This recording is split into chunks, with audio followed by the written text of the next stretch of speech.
Hi friends, அஸ்ஸலாமு அலைக்கும். இன்றைக்கி நம்ம பார்க்க போகிற ரெசிபி கருவேப்பிலை தொக்கு. ரொம்ப டேஸ்டியான ஒரு ரெசிபி. இது இட்லி, தோசை, அப்புறம் ஒயிட் ரைஸ் கூட நல்லா சூட் ஆகும். ரொம்ப ஹெல்த்தியானதும் கூட. கருவேப்பிலை யூஸ்வலாக நம்ம பெரியவங்களே எடுத்து வச்சுருவோம், சாப்பிட மாட்டோம். குழந்தைங்களும் அப்படி தான். பட் இந்த மாதிரி தொக்கு செய்யும் போது நம்ம நல்லா எடுத்துக்க முடியும். அதோட நியூட்ரிஷன் நமக்கு கிடைக்கும். இதை நான் எப்படி செய்யலான்னு பார்க்கலாம். இதுக்கு நான் ஒரு 2 கையளவுக்கு கருவேப்பிலை எடுத்திருக்கேன். இது கூட நான் என்ன அரைக்க போகிறேன்னு காட்டுறேன். இது கூட நான் ஒரு சின்ன லெமன் சைஸ் அளவுக்கு புளி எடுத்திருக்கேன். அதுக்கப்புறம் ஒரு 5லேருந்து 6 காஞ்ச மிளகாய் எடுத்திருக்கேன். அதுக்கப்புறம் ஒரு ஸ்பூன் நல்ல மிளகு எடுத்திருக்கேன். இப்போ இது எல்லாத்தையும் நம்ம மிக்ஸி ஜாரில் போட்டு அரைச்சிக்கலாம். கருவேப்பிலையை நல்லா கழுவிட்டு எடுக்கும்போது யூஸ்வலாக ஏதாவது இன்ஃபெக்டட் லீவ்ஸ் இருந்தால் எடுத்து வச்சுருங்க. இதை ஃப்ரெஷ்ஷான கருவேப்பிலையில் செய்யும் போது ரொம்ப டேஸ்ட் நல்லாயிருக்கும். இதில் நான் புளி ஆட் பண்ணுற புளி ஒருத்தருக்கு ஏற்ற மாதிரி நம்ம அதிகப்படுத்திக்கலாம், இல்லை குறைச்சிக்கலாம். சில பேர் நல்ல புளிப்பாக இது பார்த்திங்கன்னா கொஞ்சம் அதிகப்படுத்திக்கலாம். சில பேர் புளிப்பு ரொம்ப கம்மினா நம்ம குறைச்சிக்கலாம். அதே மாதிரி தான் காஞ்ச மிளகாவும் நல்ல மிளகும் காரம் அதிகமாக எடுத்துக்கிறவங்க இன்னும் எக்ஸ்ட்ரா கூட போட்டுக்கலாம். அவங்கவுங்க டேஸ்ட்டை பேஸ் பண்ணி போட்டுக்கோங்க.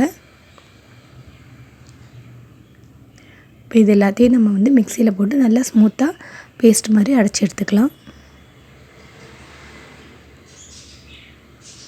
இது கூட தேவையான உப்பும் போட்டுக்கோங்க.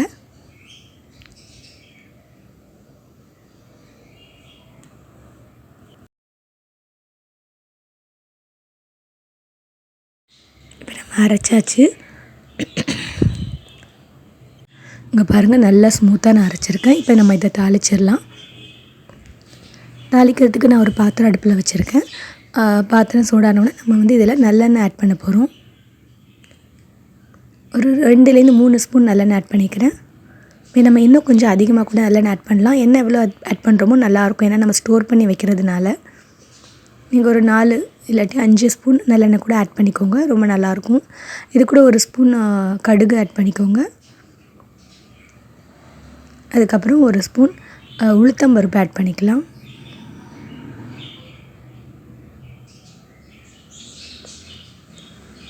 இது நல்லா பொரிஞ்சு வரட்டும். இது கூட நான் ஒரு ஸ்பூன் பெருங்காயத்தூள் ஆட் பண்ணுறேன். இது நான் பெருங்காயத்தூள் நான் இடித்து வச்சுருந்தது, அதை ஆட் பண்ணுறேன்.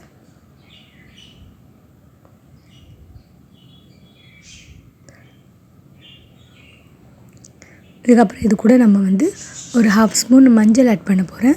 அடுப்பு ரொம்ப சூடாக இருந்ததுன்னா ஆஃப் பண்ணிட்டு ஆட் பண்ணிக்கோங்க. மஞ்சள் ஆட் பண்ணிவிட்டு இதுக்கப்புறம் நம்ம அரைச்சி வச்சுருக்கோம் பார்த்திங்களா பேஸ்ட், அது நம்ம இதில் ஆட் பண்ணிடலாம். இது டக்குன்னு சிம்பிளாக கம்மி இன்க்ரீடியன்ட்ஸ் வச்சு செய்யக்கூடிய ஒரு தொக்கு தான். பட் டேஸ்ட் ரொம்ப நல்லாயிருக்கும். நம்ம அரைச்சி வச்சுருந்த கருவேப்பிலை அந்த பேஸ்ட்டை போட்டு நல்லா மிக்ஸ் பண்ணிடலாம்.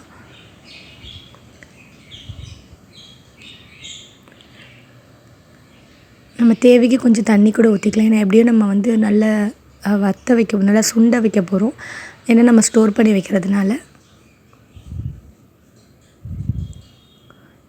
கொஞ்சம் தண்ணி ஊற்றி நல்லா நம்ம இதை கொதிக்க விடலாம். நல்லா ஆயில் செப்பரேட் ஆகி நல்லா வர வரைக்கும் நல்லா கொதிக்க விடலாம். ஏன்னா நம்ம நல்லா ஸ்டோர் பண்ண போகிறோம். ஸோ அதனால நல்ல ஒரு இதில் இருக்கிற வரைக்கும் நல்லா சூடாக்க வேண்டியதாக இதை.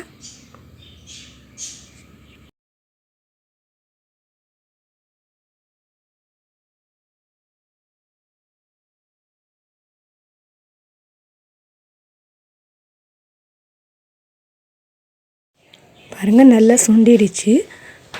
நல்லா ஆயில் கொஞ்சம் செப்பரேட் ஆகி வருது. பட் இது நமக்கு பத்தாது, இன்னும் கொஞ்சம் சுண்டணும்.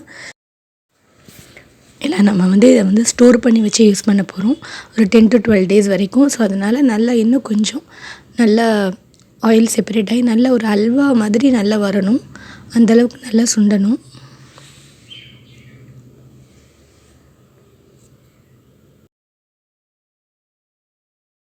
நம்ம இது கூட கொஞ்சம் ஒரு ஸ்பூன் அளவுக்கு வெல்லம் ஆட் பண்ணிக்கிறேன். இது நல்ல ஒரு டேஸ்ட்டை நல்ல ஒரு என்ஹான்ஸ் பண்ணி காட்டும். இதை நம்ம ஸ்டார்டிங்கில் கூட ஆட் பண்ணிக்கலாம். நான் மறந்துட்டு அதனால் இப்போ ஆட் பண்ணுறேன். பாருங்கள், இப்போ ஓரளவு நல்ல திக்காக வந்துடுச்சு. உங்களுக்கு பார்த்தாலே தெரியும். நம்ம இப்போவே சாப்பிட போகிறோம் அப்படின்னா இந்த இதில் நம்ம எடுத்து யூஸ் பண்ணிக்கலாம். ஸ்டோர் பண்ணி வைக்கிறதுனால இன்னொரு 5 மினிட்ஸ் இருக்கட்டும். பாருங்கள் எப்படி ஆயிடுச்சு பாருங்கள். இதுதான் ஒரு கரெக்டான அது. உங்களுக்கு பார்த்தாலே தெரியும், ஒரு அல்வா மாதிரி நல்லா வருது. இதான் ஒரு கரெக்டான ஒரு கன்சிஸ்டன்சி. நம்ம 2 மினிட்ஸில் ஸ்டவ் ஆஃப் பண்ணிடலாம். நாங்கள் ஆஃப் பண்ணி ஆற வச்சுட்டேன். பாருங்கள் இந்த மாதிரி இருக்கணும். நான் சொன்ன மாதிரி நான் கொஞ்சம் எண்ணெய் கம்மியாக தான் இது பண்ணியிருக்கேன். நீங்கள் கொஞ்சம் எக்ஸ்ட்ரா எண்ணெய் போட்டிங்கன்னா நல்ல எண்ணெய் எதுவுமே ரொம்ப நல்லாயிருக்கும். மோஸ்ட்லி நல்லெண்ணெய் யூஸ் பண்ணுங்கள். இது வந்து நம்ம ரொம்ப நல்ல யூஸ்ஃபுல்லாக இருக்கும். நம்ம நல்ல ஹெல்த்தியும் கூட, அதே சமயத்தில் ரொம்ப நல்ல யூஸாக இருக்கும். இதை வந்து இந்த மாதிரி ஒரு கிளாஸ் பாட்டில் எடுத்து நம்ம வந்து சேவ் பண்ணி ஸ்டோர் பண்ணி வச்சுக்கலாம். ஃப்ரிட்ஜில் வச்சோன்னா ஒரு 10 to 12 days வரைக்கும் நல்லாயிருக்கும். சாப்பிட்றதுக்கு ஒரு 1/2 அன் ஹவர் முன்னாடி எடுத்து வச்சிடலாம் நம்ம. இதை வந்து நம்ம ஹரிபரியாக மார்னிங் நம்ம குழந்தைங்களுக்கு ஸ்கூலுக்கு அனுப்பும்போது இட்லி, தோசை செஞ்சுருப்போம், சட்னி, சாம்பார் வைக்க முடியல அப்படின்னா இது வந்து ஒரு நல்ல சைட் டிஷ்ஷாக யூஸ் பண்ணிக்கலாம். அதே மாதிரி நம்ம ஒயிட் ரைஸ் கூட சாப்பிடவும் ரொம்ப நல்லாயிருக்கும். ஸ்கூல் லஞ்சாக கூட பேக் பண்ணி கொடுக்கலாம்.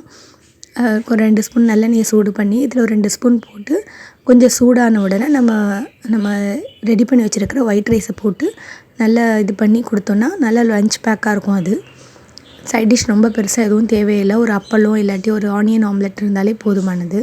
ரொம்ப டேஸ்ட்டாக இருக்கும். பாருங்கள் இது மாதிரி நான் சேவ் பண்ணி வச்சுருக்கேன். கிளாஸ் பாட்டிலில் ஸ்டோர் பண்ணும்போது ரொம்ப நல்லா இருக்கும். கண்டிப்பாக வந்து இந்த ரெசிபியை ட்ரை பண்ணி பாருங்கள். ரொம்ப யூஸ்ஃபுல்லாக இருக்கும். நமக்கு ரொம்ப டேஸ்ட்டாகவும் இருக்கும். நல்லா ஹெல்த்தியானது கூட. குழந்தைங்களுக்கெலாம் வந்து கருவேப்பிலையோட நியூட்ரியன்ஸை நமக்கு இந்த மாதிரி வகையில் கொடுக்கலாம். கண்டிப்பாக ட்ரை பண்ணுங்கள். இந்த வீடியோ பிடிச்சிருக்குன்னு நினைக்கிறேன். பிடிச்சிருந்தால் ஷேர் பண்ணுங்கள், லைக் பண்ணுங்கள், மறக்காமல் சப்ஸ்கிரைப் பண்ணுங்கள். தேங்க்ஸ் ஃபார் வாட்சிங். பாய். அஸ்ஸலாமு அலைக்கும் அண்ட் டேக் கேர்.